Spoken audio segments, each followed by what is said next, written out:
In order to bring in the new, in order to bring in a new system to overhaul the world, to reshape the world's systems of government and economy and corporation and religion and all of these things, you must first tear down what already exists. And right now, we've got a giant world filled with different countries and different positions that are all ready to collapse. And we see a lot of things when it comes to testing things out on possibilities, scenarios, tabletop exercises, and all these things. And usually, the outcome of what we see with those is they're not just exercises or tests or scenarios, they turn out to actually be real world events.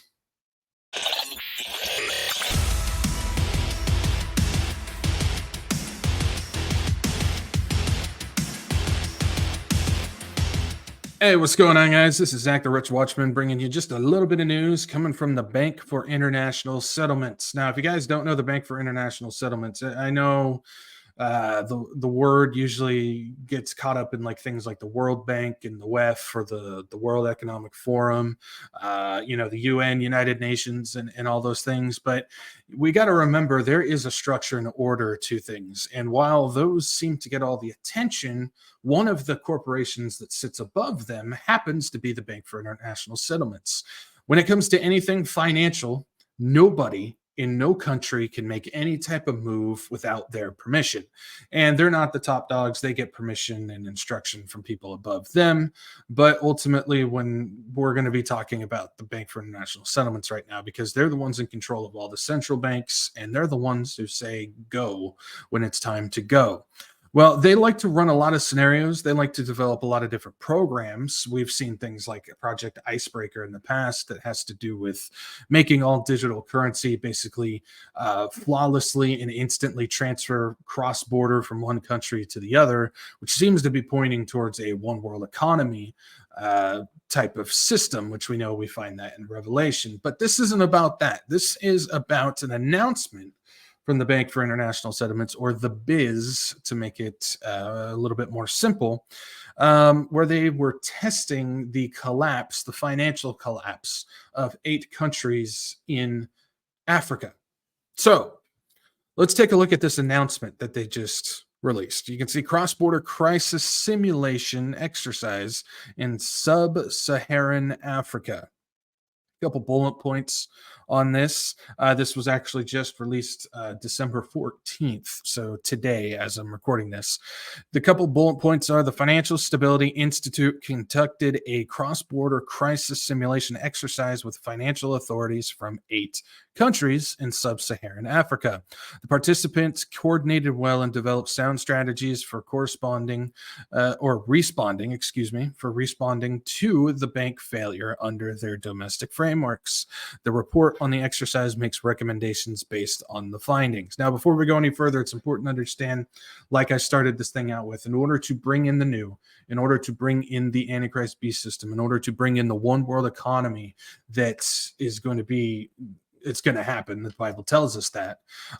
You have to destroy what's already there. And so we know the collapse is coming. We know that all countries everywhere are going to have to deal with some type of thing to bring everybody down to a level that they can be corralled and leashed by the Antichrist beast system. That's just what's going to happen. Now, again, I don't like to just leave people with that because they start panicking. They say, what happens if that happens while we're still here? I don't believe that's going to happen, because in Matthew 24 talks about how in the days of Noah, everybody's going to be going about their daily lives, and then boom, the rapture is going to happen, and things are going to start going crazy with the seals and being opened and all these things.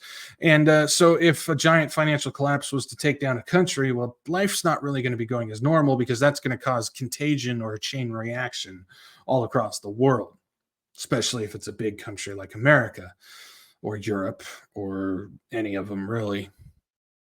So I always like to reassure people, be encouraged, because the Bible tells us, be encouraged when we see these things happen, look up. And so the closer we get to seeing these collapses, well, we know the rapture is just that much closer. So be encouraged by that. That's an important thing to understand. So if we get back into this report, it says February of 2023. So this happened in February, but they're just now announcing it. Thanks. Appreciate that. Financial authorities in 8 countries in sub-Saharan Africa participated in a crisis simulation exercise, or CSE, to test their preparedness for managing a bank failure. The CSE's objective was to enable the participating authorities to assess the effectiveness of their crisis management frameworks. So how easy can they corral it, and how easy can they put in a fix? I wonder what that fix is going to be. And cross-border cooperative arrangements in a controlled environment, and to provide them with an opportunity to identify areas for improvement. The exercise involved 11 central banks and deposit insurers from Botswana, Eswatini, Ghana, Kenya, Lesotho, Nambia, Nigeria, and South Africa, in an invented scenario based on the failure of a fictional, regionally systemic cross-border banking group. Remember, usually whenever these exercises, these tabletop simulations occur, it's not just a simulation. Eventually, it comes out to actually happen. So if we start seeing some stuff in Africa kind of start getting shaky, well, it could be pointing towards something like this. So just keep that in mind. The report contains general findings and recommendations on topics including crisis management tools, recovery and resolution planning, liquidity and resolution funding, domestic decision-making procedure, and cross-border cooperation and information sharing.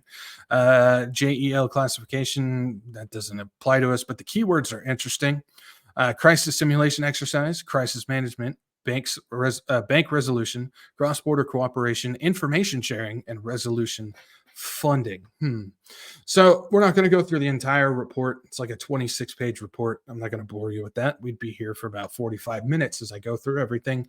I just don't find it necessary, but we'll go ahead and go through this real quick, just this little section. So that's the report. You can find it on the Biz website if you want to check it out. It is there, all 26 wonderful pages. That is just a delight to read, I'll tell you what. But this little, they call it an abstract here, tells us a lot. So in February of 2023, the Business Financial Stability Institute, FSI, with the support of experts from the advisory firm Oliver Wyman, conducted a cross-border crisis simulation exercise involving authorities with responsibilities for crisis response and bank failures management from the 8 jurisdictions. We just went through those.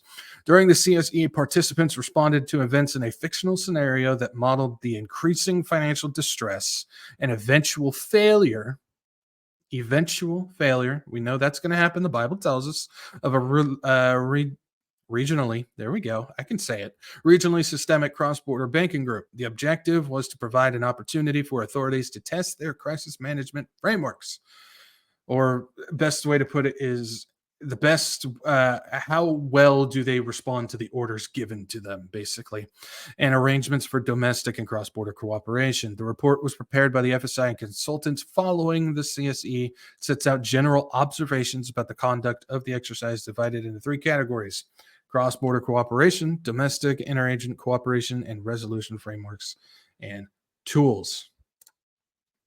So basically, they tested what would happen if banks across 8 countries all failed simultaneously, and how would these managers respond in that case, whether it's trying to fix the problem, stop the leak, introduce a new system, any of the above, and some other stuff as well. So that's what that was. Now, why am I talking about this? Why am I pointing this out? Because again, when they're testing things like this, we understand what's going to happen. We don't just go off of the news. We never, ever look at world events and try and jam it into Bible prophecy. What we do is we look through the Word of God. We look through Scripture at the world events and see if they reflect what the Word tells us. And we know in the Word, things are going to have to be leveled, things are going to have to be crushed in order to bring in these new Antichrist beast systems. And we know one of them is the one world economy, and this fits right in line with exactly that. They are preparing for a collapse, I would say a purposely triggered collapse, in order to bring this in. Now, Africa has always been one of those testing countries, whether it's medical, technology, identification, migration, policy, in all of the above. They tend to be a testing ground for these things. And so when we start seeing stuff like this, we know that they are preparing for something. Now, I'm not going to sit here and say that's tomorrow. I'm not going to sit here and say that's 5 years from now. Who knows? Because we don't know exactly when this thing is going to happen. And again, I just want to encourage you guys, we're not going to be here for that. We're not appointed to wrath. When things start to get chaotic like that, it's just not going to, that's not for us. The Lord tells us that multiple times in the Bible. And so don't get fearful. The Bible tells us, I think it says 365 times. It's amazing how it's 365 times in the Bible, do not fear. And there's 365 days on our calendar. I know that's not the Jewish calendar, but for our calendar. So do not fear once a day. So basically, he tells us that as many times there is in a year, and then it starts over. Do not fear. Do not worry about these things, for tomorrow has enough trouble of its own. And we understand that God is in control. He is not surprised by anything. He's not up there panicking. He's not calling in his angels, trying to get information reports on everything like that. He is sitting there fully in control, knowing everything that's going on before they even know it. And we've got nothing to worry about because our escape is going to come. When? We don't know exactly, but we understand 'tis the season. And so we continue to watch and we continue to warn and we continue to share the gospel of Jesus Christ with as many people as we can. Make that your mission. Don't let fear get in the way of faith. Don't let panic deter you from sharing the gospel with people. Don't worry about that stuff. Focus on the Lord and do what he commands us to do. Warn people, get people to Jesus.